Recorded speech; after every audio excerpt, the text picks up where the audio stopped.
মানুষ ইসলামের উপর জন্মায়, পরে তার মা বাবারা হয়তো তাকে ইহুদি বানায় বা হিন্দু বানায় বা অগ্নি উপাসক বানায়, কিন্তু তার আসল ধর্ম হচ্ছে ইসলাম। ইসলাম বা ইসলামী যে মতবাদ, এটা হচ্ছে ভেরি ন্যাচারাল। আমাদের ধর্মটা হচ্ছে ভেরি ন্যাচারাল রিলিজন। এটা খুবই স্বভাবজাত, রুচিসম্মত আর কি, পরিবেশ সম্মত, স্বাস্থ্যসম্মত, রুচিসম্মত, স্বভাবজাত। এটা মানতে, শুনতে, বুঝতে খুব সহজ। এটা আমাদের জীবনের সাথে খুব যায়। আরবিতে এটাকে বলে দিনুল ফিতরা। কি বলে? দিনুল ফিতরা, মানে এটা ফিতরাতের ধর্ম। এই ধর্মের উপরই মানুষকে আল্লাহ তাআলা তৈরি করেছেন। এটা যখন সুন্দরভাবে কারোর সামনে প্রেজেন্ট করা হয়, এটা তার কাছে এলিয়েন মনে হয় না, বরং বেশ আপন মনে হয়।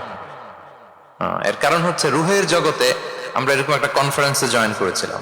সাইয়েদনা আদম আলাইহিস সালামের পৃষ্ঠদেশ থেকে যারা আমরা বনি আদম হয়ে পৃথিবীতে আসবো, তাদের রুহগুলোকে একত্রিত করে আল্লাহ এরকম একটা কনফারেন্সে কভেনেন্ট করেছিলেন, চুক্তি। তিনি আমাদের জিজ্ঞেস করেছিলেন যে আলাস্তু বিরাব্বিকুম, আমি কি তোমাদের রব নই? আমরা তখন স্বীকারোক্তি দিয়ে এসেছিলাম, আমরা বলেছিলাম ক্বালু বালা শাহিদিনা, হ্যাঁ আপনি আমাদের রব। তার মানে রুহের জগতেই আমরা আমাদের রবকে চিনে এসেছি, ইসলামকে চিনে এসেছি রুহের জগতে। ফলে দুনিয়াতে যখন কেউ সুন্দর করে কোনো অমুসলিমের সামনে ইসলামকে পেশ করে, প্রেজেন্ট করে, তার কাছে ইসলামকে বড্ড চেনা চেনা লাগে, ইসলামকে বড্ড আপন আপন লাগে। কারণ ইসলাম তার কাছে নতুন না, সে তো অনেক আগে ইসলামের সাথে পরিচিত হয়ে এসেছে। সুবহানাল্লাহ। রুহের জগতেই সে ইসলামকে চিনে এসেছে, ইসলামের সাথে একটা ইন্টারাকশন তার রুহের জগতেই ছিল। ফলে দুনিয়াতে যখন চমৎকার ভাবে কারোর সামনে ইসলামকে প্রেজেন্ট করা হয়, ইসলামকে তার কাছে অপরিচিত লাগে না, এলিয়েন মনে হয় না, বরং বড্ড আপন আপন লাগে তার কাছে ইসলামকে। ফলে সহজে সে ইসলামকে গ্রহণ করতে পারে। তাহলে এটাকে বলা হয় ফিতরাত। ফিতরাতাল্লাহিল্লাতী ফাতারান নাস আলাইহা লা তাবদীলা লিখালকিল্লাহ। আল্লাহর প্রকৃতির অনুসরণ করো। আল্লাহ বলেন যে প্রকৃতির উপর আল্লাহ তাআলা মানুষকে বানিয়েছেন, আল্লাহর সৃষ্টি কাঠামোতে কোনো পরিবর্তন নেই।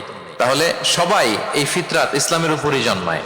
অন্য হাদিসে আল্লাহ রাসূল সাল্লাল্লাহু আলাইহি ওয়াসাল্লাম বলেন যে মা মিন মাউলুদিন ইল্লা ইউলাদু আলাল ফিতরাহ ফাআবাওয়াহু ইউহাউবিদানিহি আও ইউনাসসিরানিহি আও ইউমাজ্জিসানিহি। মানে সব মানুষ ইসলামের উপর জন্মায়, পরে তার মা বাবারা হয়তো তাকে ইহুদি বানায় বা হিন্দু বানায় বা অগ্নি উপাসক বানায়, কিন্তু তার আসল ধর্ম হচ্ছে ইসলাম। আওয়াজ করে বলেন তো, আসল ধর্ম কি?